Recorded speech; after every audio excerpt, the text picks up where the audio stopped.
արևային կայաններ իրենց հզորությամբ եռակի անգամ ավել են մեր ատոմակայանից։ Փաշինյանի այս հայտարարությունը գերմանական Համբուրգում զարմացրել ու զայրացրել է շատ էներգետիկ փորձագետների։ Դա ավելի շուտ միֆ է, քան թե իրականություն։ Արդյոք Հայաստանը գնում է ատոմային էներգիան արևային էներգիայով փոխարինելու ճանապարհով, քիչ-քիչ նվազեցնելով հայկական ատոմակայանի նշանակությունը։ Արևային կայանները չեն կարող փոխարինել ատոմակայանը, որովհետև ատոմակայանը շատ կայուն է էլեկտրոէներգիա արտադրության համար։ 5 տարում արևային էներգիայի միջոցով հոսանքի 45% ապահովելու նպատակ դրած Եվրոպան առաջարկում է օգնել Կենտրոնական Ասիային ու Հարավային Կովկասին զարգացնելու էլեկտրացանցը։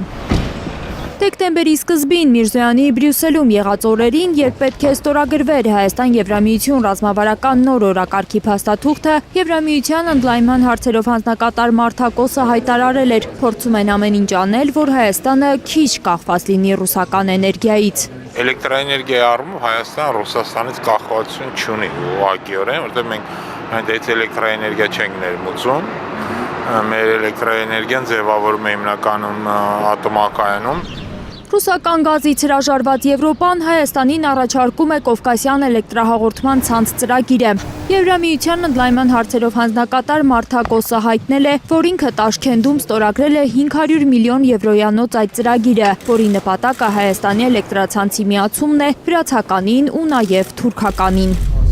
Մենք արդեն աշխատում ենք Հայաստան-Թուրքիա էլեկտրացանցի զարգացման ուղղությամբ, որպեսզի դուք ավելի ու ավելի քիչ կախված լինեք Ռուսաստանից ստացվող էներգիայից։ Ըստ էներգետիկ փորձագետի խոսքը հավանաբար Հայաստան-Թուրքիա բարձրավոլտ համակարգի վերականգնման մասին է, որ խորհրդային տարիներին է գործել։ Ուզում են մեր կախվածությունը թուրքական էլեկտրոէներգիայից ուժեղացնել, ասենք թե ի հակակշիռ ջերմակայանների, որոնք ռուսական գազով են աշխատում, կամ ատոմակայանի, որտեղ ատոմակայանն էլ ճիշտ է հայկական է, բայց այդ ուրանը հարստացած մենք ներմուծում ենք Ռուսաստան։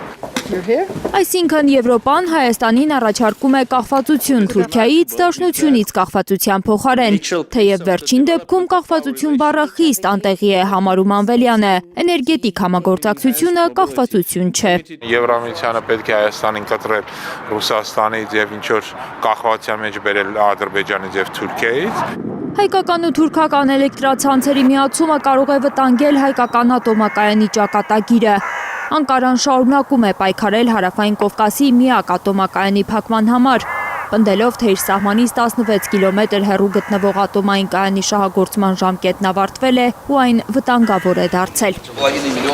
Ուրբաթ հակառակն են պնդել Մոսկվայում։ Ռոսատոմ կորպորացիայի ղեկավար Ալեքսեյ Լիխաչովը Սպիտակի երկրաշարժից հետո կանգուն մնացած հայկական ատոմակայանը անվանել է Խորհրդային Միության լավագույն ատոմային նախագիծը։ Նա այդ մասին խոսել է Ատոմ թանգարանում Նիկոլ Փաշինյանի ներկայությամբ։ Դա մեր հպարտությունն է, Սովետական Միության լավագույն ատոմային ծրագիրն է, որը դեռ աշխատում է։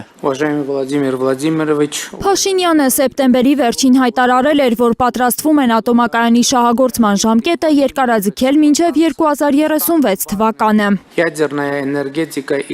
Այսօր մեր երկրում էլեկտրաէներգիայի մոտ 30%-ն արտադրում է հայկական ատոմակայանը։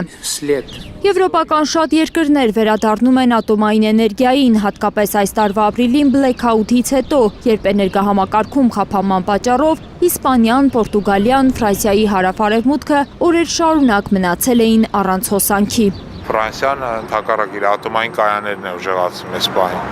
Ֆրանսիայից բացի Չեխիան, Սլովակիան, Հունգարիան, Ֆինլանդիան ու Լեհաստանը եվրոպական այն ճամբարում են, որոնք զարգացնում են իրենց ատոմակայանները։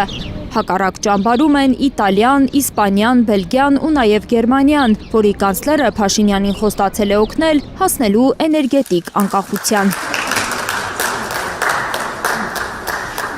Լիլիթ Սարգսյան, Հենրիկ Համազասպյան, Արմեն Ապրեսյան, Հայլուր։